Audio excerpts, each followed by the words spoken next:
22 জায়গায়। বিশ্বনবী কয় একটা, ওমরে ফারুক বলে আর একটা। আল্লাহ বলে, বিশ্বনবী আপনার পক্ষে আমি আয়াত নাজিল করতে পারলাম না, আমি ওমরের পক্ষে নাজিল করে দিলাম। এক বাবা এসে বললেন, ওমরে ফারুক আমার ছেলে কথা শোনে না, বেয়াদব। ওমরে ফারুক ছেলেরে ডাকলেন, বাবা তুমি তোমার আব্বা জানের কথা শোনো না, তো কবিরা গুনাহ। ছেলে বলে, ওমরে ফারুক সব দায়িত্ব আল্লাহ ছেলে মেয়েদেরকে দিয়েছে। ওমরে ফারুক বললেন, অবশ্যই দায়িত্ব দিয়েছে।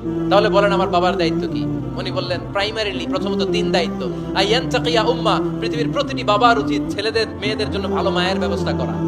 2 নম্বরে আইয়ুহসিনা ইসমা, সুন্দর তার একটা নাম রেখে দেয়া। 3 নাম্বার ইউআল্লিমাহুল কিতাব, তার আল্লাহর কিতাব শিক্ষা দেওয়া। এবার ছেলেকে আমার আব্বা 3টার একটাও করে নাই। এবার ওমরে ফারুক রেগে গেলেন, বাবার কাঁধে ধরলেন, বললেন তুই ছেলের জন্য বিচার নিয়ে আসলি, তোর 3টা দায়িত্বের একটাও তুই পালন করিস নাই। ছেলে বলে, আমিরুল মুমিনিন, আমার মা নর্তকী, আমার মা মাজুসি, আমার মায়ের মধ্যে কোনো আদব কাদব নাই, সুন্দরী দেখে আমার মারে বাবা বিয়ে করছে, আমার মায়ের কাছ থেকে জীবনে কিছু শিখি নাই। 2 নাম্বার সাম্মানি খানফাসা, আমার বাবা আমার নাম রেখেছে চামচিকা। কি নাম রাখছে? এটা নাম হইলো একটা, এরকম উল্টাপাল্টা নাম আছে না? নাই না, এগুলো রাখবেন না। আব্দুল্লাহ রাখবেন, আব্দুর রহমান রাখবেন, আর একটা কি বলছি আজকে, হুজাইফা রেখে দিন, পারবেন? ওয়ালাম ইউআল্লিমনি হারফাম মিন কিতাবিল্লাহ আমিরুল মুমিনিন, শুধু তাই না, আল্লাহর কোরআনের একটা অক্ষর আমার বাবা কোনোদিন আমারে শিক্ষা দেয় নাই। ওমর ফারুক রেগে গেলেন, এবার বাবার কান্দে ধইরা মারতে শুরু করলেন। তুই পোলার নামে বিচার নিয়ে আইছিস, তোরে মাইর দিমু আগে। এরকম নেতার দরকার আছে না নাই? মদিনায় এক লোক তার বউরে রাগের চোটে 100 তালাক দিয়ে ফেলছে। কয় তালাক দেয়ার নিয়ম কয়টা? দিছে কয়টা? এবার স্ত্রী কাঁদতে কাঁদতে এসে বলে, আমিরুল মুমিনিন দেখেন, আমার স্বামী আমারে রেগে মেগে 100 তালাক দিছে।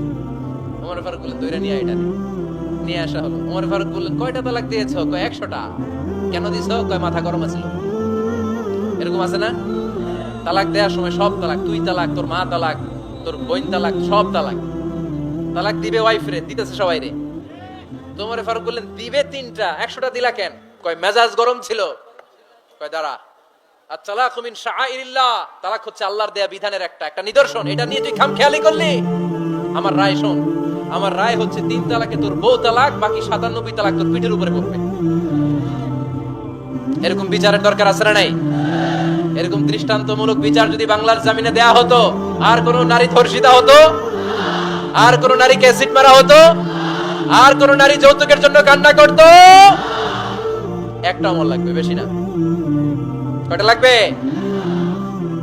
তিনি গভর্নর সিস্টেম চালু করেছিলেন, governorate system, Islamic state. Bahrain, Yemen, মিসর, কুফা, বসরা, মক্কা, মদিনা, এই 7 জায়গায় 7 জন গভর্নর পাঠিয়েছেন, তাদের থেকে তথ্য নিতেন। এই গভর্নর সিস্টেম উনি বানিয়েছেন। সাইয়েদনা আমর ইবনে আল-আস রাদিয়াল্লাহু তাআলা আনহুকে পাঠিয়েছেন মিশরে। মিশরে একটা দৌড় প্রতিযোগিতা হতো। ওই দৌড় প্রতিযোগিতায় আমর ইবনে আল-আস রাদিয়াল্লাহু তাআলা আনহুর ছেলে অংশগ্রহণ করেছে, কিন্তু এক মিশরি ওই দৌড় প্রতিযোগিতায় চ্যাম্পিয়ন হয়ে গেছে, রানার্স আপ হয়েছে আমর ইবনে আল-আসের ছেলে। এবার মিশরি ফার্স্ট আর গভর্নরের ছেলে সেকেন্ড। রাগের চোটে আমর ইবনে আল-আসের ছেলে ওই মিশরির মাথার মধ্যে একটা বাড়ি মেরেছে। মিশরি বলে, আমার মাল্লা কেন? তুমি খেলাই পারো না, আমারে মাল্লা কেন? কয়, আনা ইবনুল আকরামিন, আমি গভর্নরের পোলা, আমি যা বলবো এটাই হবে, আমার উপরে কথা নাই।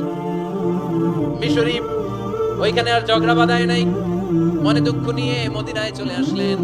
এসে বললেন, আমিরুল মুমিনিন, আপনি আমর ইবনে আল-আস রাদিয়াল্লাহু তাআলা আনহুকে মিশরের গভর্নর বানিয়ে পাঠিয়েছেন। একটা প্রতিযোগিতায় আমি চ্যাম্পিয়ন হয়েছি, ওনার ছেলে হয়েছে রানার আপ। কেন সে চ্যাম্পিয়ন হতে পারে নাই? এই কারণে আমার মাথায় লাঠি দিয়ে 3টা বাড়ি মেরেছে। বিচারটা দিছে কার দরবারে? কথা বুঝেন নাই বোধহয়?